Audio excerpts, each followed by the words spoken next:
Welcome back to EdTech Du Jour. I'm Dr. Formagus.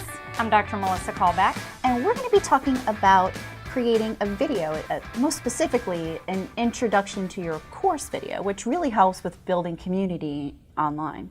It also helps with setting expectations and just connecting with your students and really trying to replace what's missing when you move from those four walls into the online space. Right, so they're going to be able to see your personality, and you're going to be able to kind of set the tone for your course. So what other things would you talk about in your introduction video? One of the things is just the setting for the intro video. I tell students, don't sit behind a desk. Don't make it really still and cold. Make it personable. I love it when students post videos and I see their pets, and I might see a kid run by in the background, because that's who those students are and that's the life they're living. So it really helps me connect with the students. Plus, you can also give them tips on how to be successful in your course. Like you might say, okay, focus, on this assignment because that's going to be coming up soon. And you really don't want to give any due dates away. You might want to say, pay attention to that due date without giving the specific date, because what will happen then? If you date your video, then you can't use it again. So as a professor, I like to use the same video over and over for a certain course. Another thing that I like to do to help the students succeed is to give them exemplary, mediocre, and poorly written examples of discussion posts and perhaps assignments. And that's another way of ensuring in the online space that you really are setting the students up for success. Something else to include is virtual office hours. Absolutely. And your preference for communication. So, okay, you can text me or you can email me, or I'll get back to you within so many hours. Things like that are great to establish in the beginning. Also, that you're not the tech support person, because that's a top question, right? My computer I can't access whatever. So letting the students know that from the beginning, I think, is really important. And I'm pretty blunt about that. I just say, I am not your tech support person. Refer back to the orientation section, or when upon admissions you were placed in an orientation module. And that's where all of the information lives for them to refer to. So that's good to have them circle back to that area.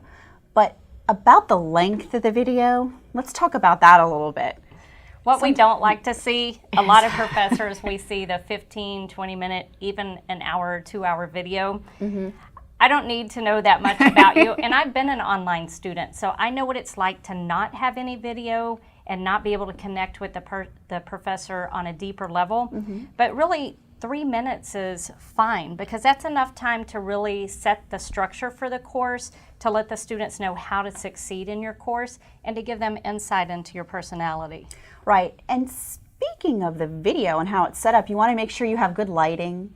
You want to make sure that the sound quality is good. Our directors here in our studio are recommending your video to be closer, so your sound quality and your audio is a lot more clearer. And I like to be further away from the camera so I look better. But that is a good tip. Okay, great. So we do have a video to show.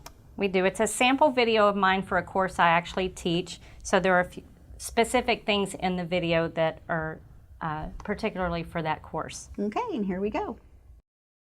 Hello, my name is Dr. Melissa Callback, and this is my favorite furry friend, Homer, and I'll be your professor for this course. I've been in education for 24 years, and I've served as a teacher, a principal. Well, that's a great video for a course introduction, Dr. Callback, so thank you so much for sharing that with us today. So keep in mind, it doesn't have to be a full-blown production. As you can see, my video was really simple. I was seated by the pool. I used my iPad. I just went into the camera function, clicked video, hit the on button. I had it straddled on a bar stool. So the first time I recorded it, it ended up upside down in YouTube. That's easy to fix though. And we'll talk about that in our app section. But just anything to connect you with the student makes it a richer environment. Great, and if you want to check out the full video, you can find it here on our EdTech Du Jour YouTube channel.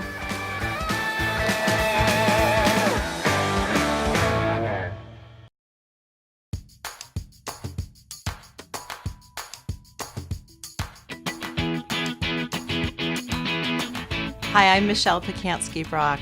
Join me for my Learn with Michelle series as we explore how emerging technologies are being used on college campuses and inside classes to make learning active, relevant, and engaging. I'm really looking forward to connecting with you and learning about the great things happening in your class. The more we share together, the more we learn together.